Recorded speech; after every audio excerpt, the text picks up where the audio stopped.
প্রথম ধাপ 58 থেকে 65 বছর। কর্মক্ষেত্র থেকে আপনি দূরে সরে যান। আপনার ক্যারিয়ারে যত সফল বা ক্ষমতাবানই হন না কেন, এই সময় আপনাকে একজন সাধারণ ব্যক্তি হিসেবেই দেখা হবে। তাই পুরনো চাকরি বা ব্যবসার মানসিকতা এবং শ্রেষ্ঠত্বের অনুভূতি আঁকড়ে ধরে রাখবেন না। দ্বিতীয় ধাপ 65 থেকে 72 বছর। এ সময় সমাজ ধীরে ধীরে আপনাকে দূরে সরিয়ে দেয়। বন্ধু বান্ধব এবং সহকর্মীদের সংখ্যা কমতে শুরু করবে। আগের কর্মস্থলে হয়তো খুব কম মানুষই আপনাকে চিনবে। আমি আগে ছিলাম বা আমার এক সময় ছিল, এই কথাগুলো বলার কোনো প্রয়োজন নেই, কারণ তরুণ প্রজন্ম আপনাকে চেনার প্রয়োজন মনে করবে না। এতে আপনি দুঃখ করবেন না। তৃতীয় ধাপ 72 থেকে 77 বছর। এই পর্যায়ে পরিবারও আপনাকে ধীরে ধীরে দূরে সরিয়ে দেয়।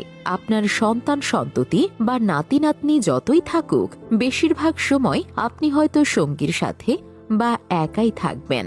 যখন তারা মাঝে মাঝে দেখা করতে আসে, সেটিকে স্নেহের প্রকাশ হিসেবে দেখুন। তারা কম দেখা করার জন্য তাদের দোষারোপ করবেন না, কারণ তারা তাদের জীবনের কাজ নিয়ে ব্যস্ত। এবং 77-এর পর থেকে পৃথিবী আপনাকে ধ্বংস করতে চায়। এ সময়ে মন খারাপ বা দুঃখ করবেন না, কারণ এটি জীবনের শেষ ধাপ এবং সবাই একদিন এই পথেই যাবে। তাই যতদিন সুস্থ আছেন, জীবনটাকে আনন্দে পূর্ণ করে তুলুন। আপনার যা যা ভালো লাগে তাই খান, পান করুন, খেলুন এবং যা ইচ্ছে তাই করুন। সুখে থাকুন, আনন্দে জীবন কাটান। প্রিয় প্রবীণ নাগরিক বন্ধু ও বোনেরা, আজকের এই ভিডিওর কথাগুলো লেখক অত্যন্ত সুন্দরভাবে লিখেছেন। লেখকের জন্য অনেক ধন্যবাদ এবং অভিনন্দন। 58-র পর বন্ধুদের একটা গ্রুপ তৈরি করুন এবং মাঝে মাঝে নির্দিষ্ট স্থানে নির্দিষ্ট সময়ে মিলিত হন। টেলিফোনের মাধ্যমে সংযোগ বজায় রাখুন। পুরনো জীবনের স্মৃতি শেয়ার করুন এবং একে অপরের সাথে আনন্দ ভাগ করুন।